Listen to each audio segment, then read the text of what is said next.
नमस्कार। आज के इस विशेष और निर्णायक प्रसारण में हम एक ऐसे ऐतिहासिक अवसर के गवाह बनने जा रहे हैं जो हमारे देश के 70 लाख से भी अधिक वरिष्ठ नागरिकों के जीवन में एक नए युग की शुरुआत कर सकता है। यदि आप भी उन लाखों पेंशन भोगियों में से एक हैं जो ईपीएस 95 योजना के तहत अपने जीवन के संघर्षपूर्ण दिन गुजार रहे हैं, तो ये खबर आपके लिए एक नई उम्मीद की किरण लेकर आई है। दशकों से चली आ रही प्रतीक्षा, लगातार बढ़ती महंगाई के बीच दो वक्त की रोटी का जुगाड़ करने की जद्दोजहद और भविष्य के प्रति अनिश्चितता की वो पीड़ा जिसने हर बुजुर्ग की आंखों में बसर कर लिया है, उसी पीड़ा के समाधान का रास्ता अब प्रशस्त होता दिख रहा है।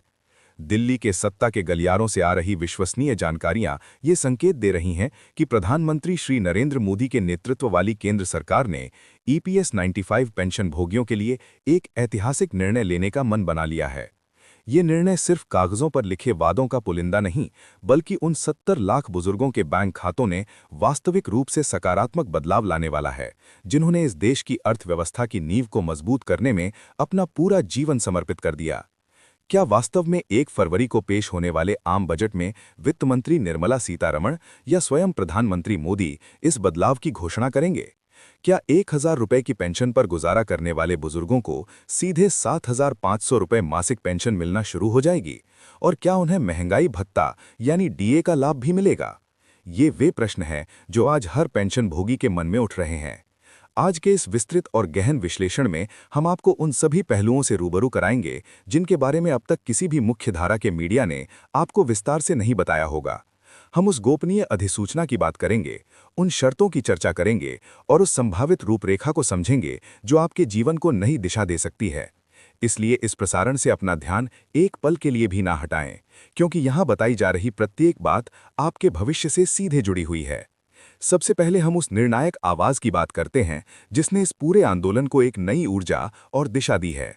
कमांडर अशोक रावत। उनका नाम आज हर उस पेंशन भोगी के लिए आशा का प्रतीक बन गया है जो न्याय की प्रतीक्षा कर रहा है। पिछले दिनों जंतर मंतर से दिए गए उनके उस ऐतिहासिक भाषण को आप सभी ने सुना होगा, जिसमें उन्होंने कोई लाग लपेट न रखते हुए सरकार को स्पष्ट चेतावनी दी थी।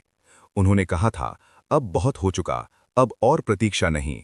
उनकी ये आवाज़ सिर्फ एक व्यक्ति की आवाज़ नहीं, बल्कि 70 लाख बुजुर्गों की सामूहिक पुकार थी जो दिल्ली की सड़कों से होती हुई सत्ता के शीर्ष तक पहुंची है। और अब विभिन्न विश्वसनीय स्रोतों से प्राप्त हो रही जानकारियां यही बता रही हैं कि केंद्र सरकार ने आखिरकार कमांडर अशोक रावत द्वारा रखी गई प्रमुख 4 सूत्रीय मांगों को स्वीकार करने का निर्णय लिया है। ये स्वीकृति बिना किसी संशोधन के हो सकती है, जो कि पेंशन भोगियों के संघर्ष की एक बड़ी जीत होगी। इन मांगों में सबसे प्रमुख है न्यूनतम पेंशन राशि को बढ़ाकर 7500 रुपये प्रति माह करना। दूसरी, महंगाई भत्ते का प्रावधान लागू करना।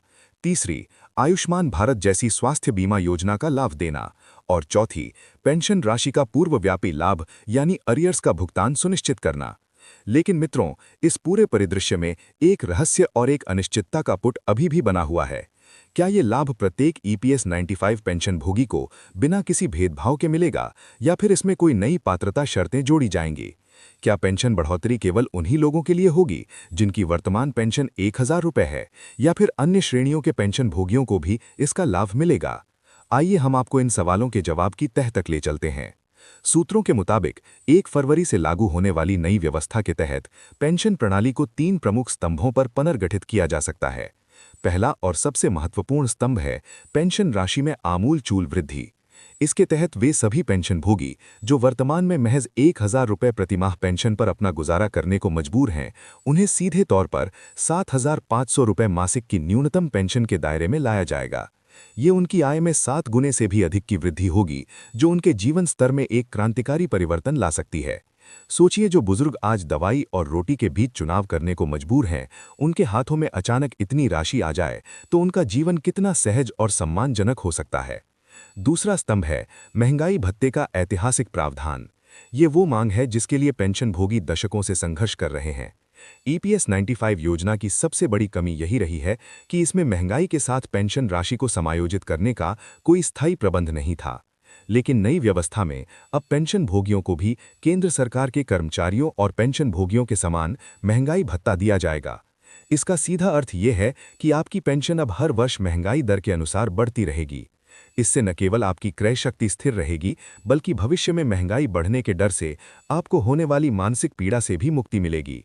ये एक ऐसा सुरक्षा कवच होगा जो आपको आर्थिक अनिश्चितताओं के थपेड़ों से बचाए रखेगा। तीसरा और अत्यंत महत्वपूर्ण स्तंभ है स्वास्थ्य सुरक्षा का प्रबंध। बुजुर्गावस्था में स्वास्थ्य का खर्च सबसे बड़ी चिंता का विषय होता है।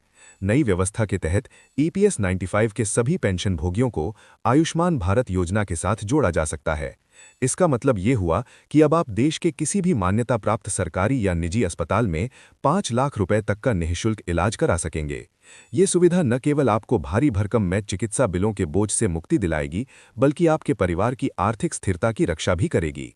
एक बीमारी किसी भी मध्यम वर्गीय परिवार को गरीबी रेखा के नीचे धकेल सकती है, और इस स्वास्थ्य सुरक्षा कवच के साथ आप और आपका परिवार ऐसे किसी भी संकट से सुरक्षित रह सकता है।